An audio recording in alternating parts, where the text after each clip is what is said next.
বসন্তের ইলিশ যদিও সাইজে বিশেষ বড় নয়, ন্যাচারালি ইলিশ মাছ ধোয়ার সময়ই বোঝা যায় ভালো হবে কি না।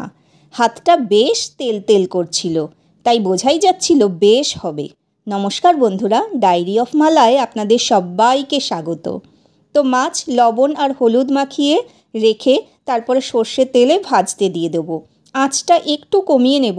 এই সময় একটা মশলা তৈরি করে নেব। মিক্সির মধ্যে সাদা সর্ষে নিয়ে নিয়েছি কিছুটা, আর নেব গোটা জিরে, এই হাফ চামচ মতন নেব। একদম লো ফ্লেমে মাছটা ভাজতে বসিয়ে দিয়েছি, তো এবারে উল্টে পাল্টে খুব হালকা করে ভেজে নেব। একটা ব্যাচ ভাজা হয়ে যাওয়ার পরে আবার কয়েকটা মাছ দিয়ে দেবো এই সময়।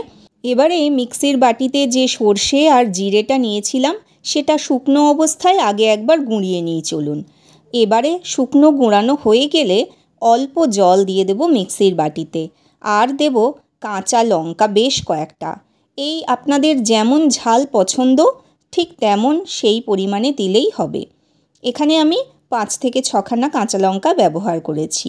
আর দেব একটু টক দই, বড় চামচের 2 চামচ মতন টক দই আমি এখানে নিয়েছি। মাছের পরিমাণ বুঝে মশলার পরিমাণও ঠিক করতে হবে আমাদেরকে। এবারে সমস্তটা মিক্সিতে ভালো করে পেস্ট করে নেব। মশলা যেই তৈরি হয়ে যাবে, বাকি মাছগুলো কড়াই থেকে তুলে নিয়ে ওই মাছ ভাজার তেলেই কালো জিরে আর কাঁচা লঙ্কা ফোড়ন দিয়ে দেব। দিয়ে ফোড়নটা ভাজা ভাজা হয়ে গেলে মিক্সিতে যে মশলাটা রেডি করে রেখেছিলাম সেইটা এর মধ্যে ঢেলে দেব।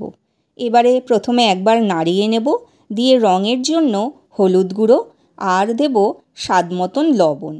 যতক্ষণ না মশলাটা বেশ ভাজা ভাজা হয়ে যায় এবং তেল ছেড়ে আসে ততক্ষণ ভালো করে নেড়ে নেব।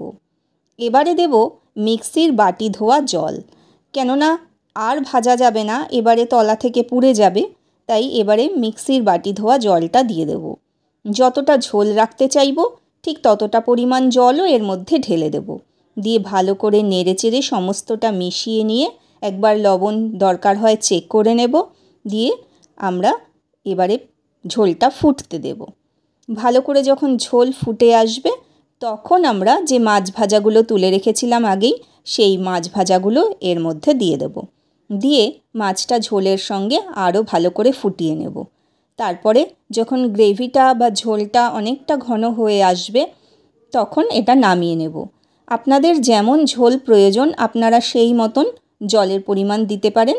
ব্যাস তৈরি আমাদের ইলিশ মাছের এই দুর্দান্ত রেসিপিটা।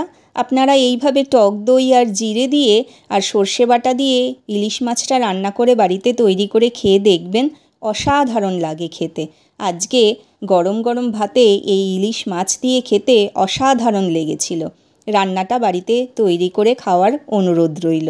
আপনারা সুস্থ থাকবেন, ভালো থাকবেন। আজ তবে আসি, নতুন পরবর্তী ভিডিওতে আবার দেখা হয়ে যাবে।